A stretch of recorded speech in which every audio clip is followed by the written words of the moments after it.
നമുക്ക് ലാഭം ഉണ്ടാക്കാൻ വേണ്ടിയിട്ടാണ് ബിസിനസ് ചെയ്യേണ്ടത്. ആൾക്കാരെ കാണിക്കാൻ വേണ്ടിയിട്ട് ബിസിനസ് ചെയ്തു കഴിഞ്ഞാൽ നിങ്ങൾ എവിടെ എത്താൻ പോകുന്നില്ല.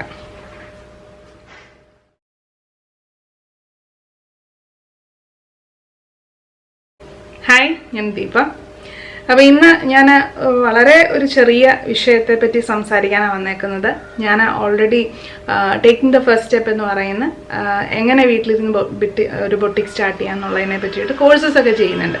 അപ്പോൾ അന്നേരം ഒത്തിരി പേരുമായിട്ട് സംസാരിക്കാനുള്ളൊരു സാഹചര്യമുണ്ട്. അപ്പോഴാണ് പലരും ചിന്തിക്കുന്ന രീതികളും പലരും മനസ്സിലാക്കി വെച്ചേക്കുന്ന കാര്യങ്ങളൊക്കെ നമുക്ക് മനസ്സിലാവുന്നത്. അപ്പോൾ അതിനെ ബേസ് ചെയ്തിട്ട് കുറച്ച് കാര്യങ്ങൾ നിങ്ങളുമായിട്ട് ഡിസ്കസ് ചെയ്യാമെന്ന് വിചാരിച്ചിട്ടാണ് ഞാനിപ്പോൾ വന്നേക്കുന്നത്. അപ്പോൾ നമ്മളൊരു ബിസിനസ് സ്റ്റാർട്ട് ചെയ്യുമ്പോഴത്തേക്കും എപ്പോഴും നമ്മൾ ആദ്യം പറയും ബിസിനസ് പ്ലാൻ ഉണ്ടാക്കണം, നമുക്കതിനുള്ള മൂലധനം ആവശ്യമാണ്, അതെങ്ങനെ കണ്ടെത്താം, അങ്ങനെയൊക്കെയുള്ള കാര്യങ്ങളാണ് എല്ലാവരും ചിന്തിക്കുന്നത്, മിക്കവരും ചിന്തിക്കുന്നത്. പക്ഷെ നമ്മൾ ആദ്യം നോക്കേണ്ടത് നമ്മൾ ചെയ്യാൻ പോകുന്ന ഒരു ബിസിനസ് അല്ലെങ്കിൽ നമ്മൾ ഉണ്ടാക്കാൻ പോകുന്നൊരു പ്രോഡക്റ്റ് അത് നമുക്ക് വിറ്റഴിക്കാൻ പാകത്തിനുള്ളൊരു സംഭവമാണോ, അല്ലെങ്കിൽ അത് ക്ലിക്ക് ആവുമോ ഇല്ലയോ എന്നുള്ളതിനെ പറ്റിയിട്ടാണ് ആദ്യം നമ്മൾ പഠിക്കേണ്ടത്. അതായത് നമ്മളിപ്പം ചെയ്യാൻ പോകുന്നത് ഓൾറെഡി പലരും ചെയ്യുന്ന ഒരു ബിസിനസ് തന്നെയായിരിക്കാം ചിലപ്പോൾ, അല്ലെങ്കിൽ ഇതുവരെ ചെയ്തിട്ടില്ലാത്ത ഒരു ബിസിനസ് ആയിരിക്കും, ഇതുവരെ കണ്ടിട്ടില്ലാത്തൊരു പ്രോഡക്റ്റ് ആയിരിക്കാം. അപ്പോൾ എന്തു തന്നെയാണെങ്കിലും ഇത് നമുക്ക് വിപണന സാധ്യതയുണ്ടോ ഇല്ലയോ എന്നുള്ളതിനെ പറ്റിയിട്ട് വ്യക്തമായൊരു ധാരണയുമായിട്ട് വേണം മുന്നോട്ട് പോകാനായിട്ട്. അതുപോലെ പിന്നെ കണ്ടുവന്നിരിക്കുന്ന ഒരു കാര്യമാണ്, ഫുൾ ടൈം ജോലിയുള്ള ഒരാൾ പെട്ടെന്ന് ബിസിനസ്സിലേക്ക് ഇറങ്ങുകയാണ്. അപ്പോൾ ജോലിയെ രാജിവെച്ച് നേരെ ആ ബിസിനസ്സിലേക്ക് ഇറങ്ങുന്നതിനെക്കാട്ടിലും നമ്മൾ പാർട്ട് ടൈമായിട്ട് ആ ഒരു ബിസിനസ് ഒന്ന് ചെയ്ത് നോക്കിയിട്ട് അത് വിജയിക്കുമോ ഇല്ലയോ എന്ന് അറിഞ്ഞിട്ട് നമ്മൾ അതിലേക്ക് ചാടുന്നതായിരിക്കും കൂടുതൽ നല്ലത്. ഞാൻ എൻ്റെ ജോലിയും കളയാണ് നേരെ, പിന്നെ അത്രയും കോൺഫിഡൻസ് ഉള്ള ആൾക്കാരുണ്ടാവും, ഇല്ല എന്ന് പറയുന്നില്ല. പക്ഷെ നമ്മളൊരു സേഫ് സൈഡിൽ കളിക്കുക എന്നുള്ളതാണ്. നമുക്ക് ഒരു ലാഭം അല്ലെങ്കിൽ ഒരു ഒരു വിജയം ഉണ്ടായിക്കഴിഞ്ഞാൽ സംഭവം എല്ലാം ക്ലിയറാണ്, നല്ല രസമാണ്. പക്ഷേ ഇതിനകത്തൊരു റിസ്ക് ഫാക്ടർ കൂടി ഇൻവോൾവ് ആണ്. എങ്ങാനും ഇത് വിജയിച്ചില്ല അല്ലെങ്കിൽ എന്തെങ്കിലും ഇത് പറഞ്ഞില്ല, നമ്മൾ മൊത്തത്തിൽ ഡീമോട്ടിവേറ്റഡ് ആയി പോകരുത്. പിന്നീട് ഒരിക്കലും നമുക്ക് ബിസിനസ് ചെയ്യാനുള്ളൊരു ധൈര്യം പോലും നമുക്ക് കിട്ടത്തില്ല. അതുകൊണ്ട് എപ്പോഴും വളരെ സ്റ്റാർട്ട് സ്മോൾ, അതായത് വളരെ ചെറിയ മുതൽ മുടക്കിൽ വളരെ ചെറിയ തോതിൽ പാർട്ട് ടൈം ആയിട്ടോ ഇതെല്ലാം ചെയ്തു നോക്കി ക്ലിക്ക് ആവുകയാണെങ്കിൽ മാത്രം മുന്നോട്ട് പോവുക, അടുത്തടുത്ത പടികൾ കയറുക.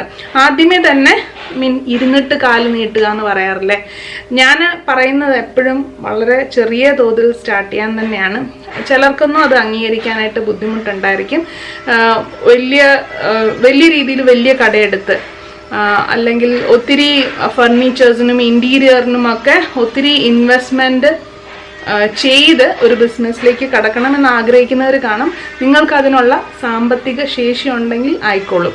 പക്ഷേ നിങ്ങളൊരു കട എടുത്തിട്ടാണ്, അല്ലെങ്കിൽ നിങ്ങളൊരു if you are trying your luck, ഒരിക്കലും കടം എടുത്തിട്ടോ അല്ലെങ്കിൽ ഇങ്ങനെയുള്ള സംഭവങ്ങളെല്ലാം ചെയ്തിട്ടല്ല മുന്നോട്ട് പോകേണ്ടത്. നമ്മളുടെ ആശയം അത് നമുക്ക് വിൽക്കാൻ സാധിക്കുന്നുണ്ടോ എന്ന് നോക്കി അത് വർക്കൗട്ട് ആവുന്നുണ്ട് എന്ന് കണ്ടു കഴിഞ്ഞാൽ മാത്രം അടുത്തൊരു ലെവലിലേക്ക് പോകാൻ മാത്രമേ എൻ്റെ ഒരു ഒപ്പീനിയനാണ് ഈ പറയുന്നത്. നിങ്ങൾക്ക് എന്തെങ്കിലും ഇതിനെപ്പറ്റി ഒരു എതിരഭിപ്രായം ഉണ്ടെങ്കിൽ ജസ്റ്റ് അതിൻ്റെ താഴെ ഒന്ന് കമൻറ്റ് ചെയ്യുക. ഈ ഒരു വീഡിയോ എന്ന് പറയുന്നത് നമുക്കൊരു അങ്ങോട്ടും ഇങ്ങോട്ടും ഉള്ളൊരു ഡിസ്കഷനായിട്ട് തന്നെ മുന്നോട്ട് പോകുന്നതാണ് കുറച്ചും കൂടെ ഒരു ബെറ്റർ. ഞാൻ പറയുന്നു, നിങ്ങൾ കേൾക്കുന്നു എന്നുള്ളതിനേക്കാളും നിങ്ങളുടെ അഭിപ്രായങ്ങളും അറിയാനായിട്ട് എനിക്ക് ഒത്തിരി ആഗ്രഹമുണ്ട്. ഇനിയുള്ളത് മിക്കവരുമായിട്ടും സംസാരിക്കുമ്പം എനിക്ക് കിട്ടുന്ന ഒരു ഫീഡ്ബാക്കാണ്, അവർക്കൊരു ബിസിനസ് സ്റ്റാർട്ട് ചെയ്യണമെന്നേ ഉള്ളൂ, അല്ലാതെ അവർക്ക് ഇഷ്ടപ്പെട്ടൊരു മേഖല അങ്ങനെയൊന്നുമില്ല. അപ്പുറത്തെ വീട്ടുകാർ ഇങ്ങനെ ചെയ്യുന്നു, അല്ലെങ്കിൽ എൻ്റെ ഫ്രണ്ട് ഇങ്ങനെ ചെയ്യുന്നു, അതുകൊണ്ട് ഞാനും ഇതിലേക്ക് ഇറങ്ങുന്നു എന്നുള്ള രീതിയിൽ ഒരു ബിസിനസ്സിലേക്ക് ഇറങ്ങിക്കഴിഞ്ഞാൽ അത് വിജയിക്കണമെന്ന് ഒരു നിർബന്ധമില്ല. അതുമല്ല, ഈ പറയുന്ന ആൾക്കാർ എപ്പോഴും ഒരാളെ ഡിപ്പെൻഡ് ചെയ്തിട്ടാണ് പറയുന്നത്. എൻ്റെ ഒരു ഫ്രണ്ട് ഉണ്ട്, പുള്ളിക്കാരി നല്ല ഫാഷൻ ഡിസൈനറാണ്, എനിക്കിതിനെപ്പറ്റി ഒന്നും അറിയത്തില്ല, ഞാൻ കുറച്ച് പൈസ ഇൻവെസ്റ്റ് ചെയ്യും, പുള്ളിക്കാരിനെ കൊണ്ട് തന്നെ ഡിസൈൻ ചെയ്യിപ്പിക്കും, പുള്ളിക്കാരി തന്നെ അതിൻ്റെ ബാക്കി കാര്യങ്ങളെല്ലാം നോക്കിക്കോളും, ഞാൻ ഇൻവെസ്റ്റ് ചെയ്യത്തേ ഉള്ളൂ എന്ന് പറഞ്ഞ് ബിസിനസ് സ്റ്റാർട്ട് ചെയ്യാൻ നമ്മളൊരു ബിസിനസ് സ്റ്റാർട്ട് ചെയ്യാന്ന് പറയുമ്പോൾ ഓൾറെഡി ഉള്ളൊരു കാര്യത്തിനൊരു ഓൾറെഡി ഉള്ളൊരു പ്രശ്നത്തിന് ഒരു സൊല്യൂഷൻ കൊണ്ടുവരിക, അല്ലെങ്കിൽ ഓൾറെഡി ഉള്ളൊരു സൊല്യൂഷന് കുറച്ചും കൂടെ ബെറ്റർ ആക്കുക. അതാണ് രണ്ട് കാര്യങ്ങൾ നടക്കുന്നത്. അപ്പോൾ അങ്ങനെ എന്തെങ്കിലും ചെയ്യാൻ നിങ്ങളുടേതായ ഒരു ഔട്ട്പുട്ട്, നിങ്ങളുടേതായ ഒരു എന്തെങ്കിലും ഒരു ഇൻപുട്ട് കൊടുക്കാനായിട്ട് പറ്റുന്നുണ്ടെങ്കിൽ മാത്രം ഒരു ബിസിനസ്സിലേക്ക് ഇറങ്ങുക. അല്ലാതെ ഒരാളെ ആശ്രയിച്ചിട്ട് ഇയാൾ കൊള്ളാം, ഇയാൾക്ക് നന്നായിട്ട് ഡിസൈൻ ചെയ്യാൻ അറിയാം, ഇയാൾ ഫാഷൻ ഡിസൈനിങ് പഠിച്ചതാണ്, പക്ഷേ ഇയാൾക്ക് അധികം പൈസയൊന്നുമില്ല, അതുകൊണ്ട് ഇയാളെ വെച്ചിട്ട് ഞാൻ അങ്ങോട്ട് ബിസിനസ് ചെയ്യാൻ പോകുവാണ് എന്ന് പറഞ്ഞിട്ട് കുറേ പേര് എൻ്റെ അടുത്ത് വന്നിരുന്നു. അപ്പോൾ അവരോട് ഞാൻ പറയുന്ന ഒരേ ഒരു കാര്യം ഇത്രയേ ഉള്ളൂ, നമുക്കിപ്പോൾ അവരെ ഡിപ്പെൻഡ് ചെയ്ത് അവരിപ്പോൾ അവർക്കൊന്ന് എസ്റ്റാബ്ലിഷ്ഡ് ആയിട്ട് തോന്നുകയാണെങ്കിൽ അവർ ചിലപ്പോൾ നിങ്ങളെ വിട്ടുപോകും. അന്നേരം നിങ്ങളുടെ ബിസിനസ് നിങ്ങൾ എന്നാ ചെയ്യും? അതുകൊണ്ട് ഒരു ബിസിനസ്സിലേക്ക് ഇറങ്ങുവാണെങ്കിൽ അതിനെപ്പറ്റി അത്യാവശ്യം വേണ്ട കാര്യങ്ങൾ, അതായത് നിങ്ങൾക്ക് ഇൻഡിപെൻഡൻ്റ് ആയിട്ട് അത് ഹാൻഡിൽ ചെയ്യാൻ പറ്റണം. അല്ലെങ്കിൽ ഒരു ഒറ്റ ഇൻഡിവിജ്വലിനെ ബേസ് ചെയ്ത് നിങ്ങളുടെ ബിസിനസ് പോകുകയാണെന്നുണ്ടെങ്കിൽ ഉറപ്പായിട്ടും അയാൾ പോയി കഴിഞ്ഞാൽ നിങ്ങളുടെ ബിസിനസ് തീർന്നു. സോ ആൾക്കാർ മാറി വന്നാലും പ്രോസസ്സ് സെയിം ആയിട്ട് തന്നെ കൊണ്ടുപോകത്തക്ക രീതിയിൽ നിങ്ങൾക്ക് അതിനെപ്പറ്റി വ്യക്തമായൊരു ധാരണ വേണം. അതായത് ഇപ്പം നിങ്ങളുടെ മെയിൻ ടൈലർ പോവാണ്, അപ്പം നിങ്ങൾക്കത് കോമ്പൻസേറ്റ് ചെയ്യാൻ ആൾക്കാർ വേണം, അല്ല നിങ്ങൾക്ക് തന്നെ അത് അറിഞ്ഞിരിക്കണം. ഇനി നിങ്ങളുടെ മെയിൻ ഫാഷൻ ഡിസൈനർ പോവാണ്, ഞാൻ എപ്പോഴും പറയുമ്പം ബൊട്ടിക് റിലേറ്റഡ് അല്ലെങ്കിൽ ഈ ഡിസൈനിങ് ഇൻഡസ്ട്രി റിലേറ്റഡ് ആണ് പറയുന്നത്, കാരണം എൻ്റെ ഫീൽഡ് അതായതുകൊണ്ടാണ്. ഇപ്പം നിങ്ങളിപ്പോൾ ഒരു ഹോട്ടൽ ബിസിനസ് ചെയ്യുവാണെങ്കിലും നിങ്ങൾക്ക് കാഷ്യറൊക്കെ നിങ്ങൾക്ക് തന്നെ ആവാം, പക്ഷേ ആ ഒരു ഇപ്പോൾ ഹോട്ടലിലാണെങ്കിൽ ആ ഒരു ഫുഡിൻ്റെ ബേസിലായിരിക്കില്ല ആൾക്കാർ വരുന്നത്. അപ്പം നിങ്ങളുടെ മെയിൻ ഷെഫ് അല്ലെങ്കിൽ കുക്ക് പോവാണെങ്കിൽ നിങ്ങൾ എന്നാ ചെയ്യും? അതിന് കോമ്പൻസേറ്റ് ചെയ്യാൻ നിങ്ങൾക്ക് ആൾക്കാരുണ്ടോ? അതോ ഒരൊറ്റ ഒരാളുടെ ഇതിനെ ബേസ് ചെയ്തിട്ടാണോ നിങ്ങളുടെ കട മുന്നോട്ട് പോകുന്നതെങ്കിൽ അയാൾ പോകുന്നതോടൊപ്പം അതിലെ കസ്റ്റമേഴ്സും പോകാൻ ചാൻസ് ഉണ്ട്. അതുകൊണ്ട് ഇതിനൊരു ഓൾട്ടർനേറ്റീവ് എന്തൊക്കെ ആയിരിക്കും, അല്ലെങ്കിൽ ഇതിൻ്റെ ഒരു ബാക്കപ്പ് പ്ലാൻ എന്താണ് എന്നൊക്കെയുള്ള വ്യക്തമായ ധാരണയോടുകൂടി വേണം ഒരു ബിസിനസ്സിലേക്ക് കടക്കാനായിട്ട്. ഏറ്റവും കുറഞ്ഞ ബാധ്യത എന്താണോ അതിൽ മാത്രം നമ്മളുടെ ബിസിനസ് തുടങ്ങുക എന്നാണ് എൻ്റെ ഒരു ഒപ്പീനിയൻ. ഇപ്പോൾ എൻ്റെ അടുത്ത് കോഴ്സ് കഴിഞ്ഞ മിക്കവരും ഒരു അതായത് ഞാൻ എപ്പോഴും പറയുന്നു അറ്റ്ലീസ്റ്റ് ഒരു 3 months നമ്മൾ നോക്കുക എങ്ങനെയാണ് നമ്മൾ ബിസിനസ് നന്നായിട്ട് പോകുന്നുണ്ടോ. അതായത് ഒരു 100 days പ്ലാനാണ്. 3 months എന്ന് പറയുമ്പോൾ ഒരു 90 ദിവസം ഉണ്ടല്ലോ. അപ്പോൾ അതിനകത്ത് നമ്മളുടെ ബിസിനസ് പച്ച പിടിക്കുന്നതായിട്ട് നമുക്ക് തോന്നുന്നു എങ്കിൽ നമുക്ക് എക്സ്പാൻഷന് വേണ്ടിയിട്ട് ആലോചിക്കാം. ഇല്ല, നിങ്ങൾ ആദ്യം തന്നെ പോയിട്ട് എല്ലാ കാര്യത്തിനും ഒത്തിരി ഇൻവെസ്റ്റ് ചെയ്യുകയാണെന്നുണ്ടെങ്കിൽ എന്തേലും ഒരു തട്ടുകേട് പറ്റി നിങ്ങൾക്ക് പിന്നെ അതിൽ നിന്നൊന്ന്, അതായത് നമുക്ക് ബാക്കിൽ നിന്നും കുത്ത് കാണും. നമ്മളുടെ വീട്ടുകാരെന്നും ഒരു പ്രശ്നം വരുമ്പോൾ നീ ഇത്രയും പൈസ ചൊലച്ചു, ഇനിയിപ്പോൾ നീ ഒരു പരിപാടിക്കും പോണ്ട എന്നൊരു ഒരു വലിവ് ബാക്കിലോട്ട് എപ്പോഴും കാണും നമ്മൾ ഇൻ കേസ് ഒന്ന് വീണ് പോയാൽ. സോ അതുകൊണ്ട് എപ്പോഴും വളരെ ചെറിയ തോതിൽ സ്റ്റാർട്ട് ചെയ്യാമെന്നേ ഞാൻ പറയത്തുള്ളൂ. അപ്പോൾ എൻ്റെ അടുത്തുനിന്ന് ബിസിനസ്സിൻ്റെ കോഴ്സൊക്കെ എടുത്തിട്ട് പോയ മിക്കവരും വളരെ ചെറിയ രീതിയിലാണ് സ്റ്റാർട്ട് ചെയ്തത്. ഇപ്പം നല്ല രീതിയിൽ പോകുന്ന ആൾക്കാരും ഉണ്ട്. എന്നാൽ ആദ്യം തന്നെ, അതായത് ഒരു 2 ആഴ്ചയൊക്കെ നോക്കി, ആ 2 ആഴ്ച എന്ന് പറയുന്ന സമയം എന്ന് പറഞ്ഞാൽ നിങ്ങളൊരു ബിസിനസ് സ്റ്റാർട്ട് ചെയ്ത് നിങ്ങൾ 5-6 പേരെയൊക്കെ അറിയിച്ചു കഴിഞ്ഞാൽ എല്ലാവരും കൂടെ ഓടി വരും.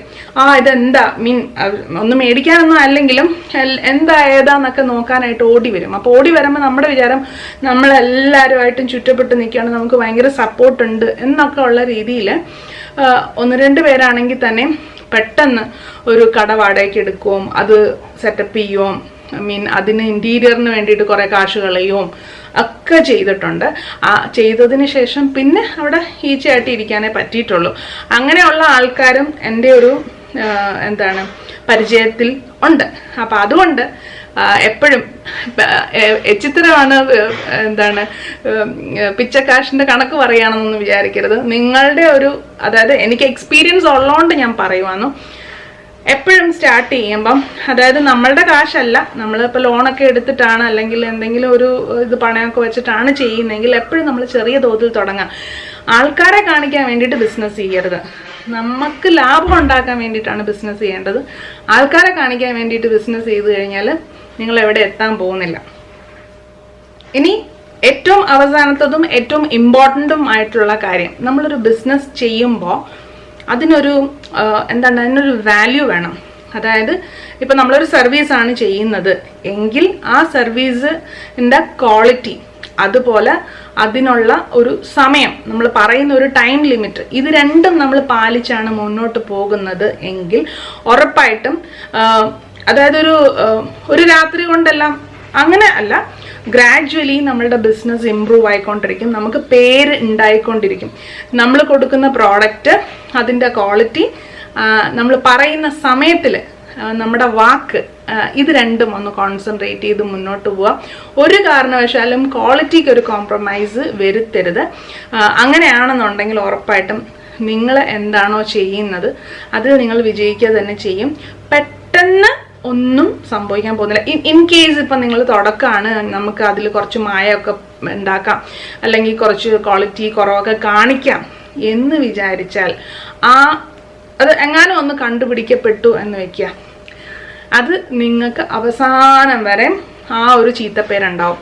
അതുകൊണ്ട് എപ്പോഴും നിങ്ങൾ തുടക്കമാണെങ്കിലും കുറേ അങ്ങോട്ട് എസ്റ്റാബ്ലിഷ്ഡ് ആയെങ്കിലും ക്വാളിറ്റിയിൽ യാതൊരുവിധ കോംപ്രമൈസും ഉണ്ടാക്കരുത്. ക്വാളിറ്റിയിൽ യാതൊരു കോംപ്രമൈസും നിങ്ങൾ ചെയ്യരുത്. അതുപോലെ സമയം പറഞ്ഞാൽ സമയത്തിന് കൊടുക്കുക. ഇത് രണ്ടുമാണ് ഒരു കസ്റ്റമർ എപ്പോഴും നോക്കുന്നത്. നിങ്ങളാണെങ്കിൽ തന്നെ ഒന്ന് തിരിച്ച് ചിന്തിച്ചാൽ മതി. നിങ്ങളിപ്പോൾ ഒരു കടയിൽ ചെല്ലുകയാണ്, അവരോടൊരു കാര്യം പറയുകയാണ്, അപ്പോൾ അവരതിന് നല്ല രീതിയിൽ റെസ്പോണ്ട് ചെയ്യുന്നു, അവർ തരുന്ന സാധനത്തിൻ്റെ ക്വാളിറ്റി ബെസ്റ്റാണ്, പിന്നെ അവർ പറഞ്ഞ സമയത്തിന് അല്ലെങ്കിൽ പറഞ്ഞതിന് മുമ്പേ തരികയാണെങ്കിൽ നിങ്ങൾക്ക് അവരുടെ പ്രൈസ് ഒരു വിഷയമായിരിക്കത്തില്ല. ഓക്കെ, ഞാൻ ഇത്ര എമൗണ്ട് കൊടുത്തെങ്കിൽ എന്താ, ഇവർ നല്ല രീതിയിലാണ് എനിക്ക് ചെയ്തത്, സമയത്തിന്, അതായത് നമുക്ക് തലവേദന ഇല്ലാതെ കാര്യങ്ങൾ നടത്തി തന്നു എന്നുള്ളത് കൊണ്ട് തന്നെ അവരിപ്പം നിലവിലുള്ള എല്ലാ പ്രൈസിനേക്കാളും കുറച്ച് പ്രൈസി ആണെങ്കിൽ കൂടെ നിങ്ങൾ അവരുടെ അടുത്ത് തന്നെ പിന്നെയും പോകത്തുള്ളൂ. അതേ കൺസെപ്റ്റ് തന്നെ നിങ്ങൾ തിരിച്ച് ബിസിനസ് ചെയ്യുമ്പോൾ ഒന്ന് ഓർത്താൽ മതി. ഇത് തന്നെയാണ് നിങ്ങളുടെ അടുത്തുനിന്ന് ഒരു കസ്റ്റമർ ആഗ്രഹിക്കുന്ന കാര്യം. അപ്പോൾ ഇത്രയുമാണ് കുറച്ച് കാര്യങ്ങൾ നിങ്ങളോട് ഡിസ്കസ് ചെയ്യാനുണ്ടായിരുന്നത്. അടുത്തൊരു വീഡിയോയിൽ നമുക്ക് ഉടനെ കാണാം.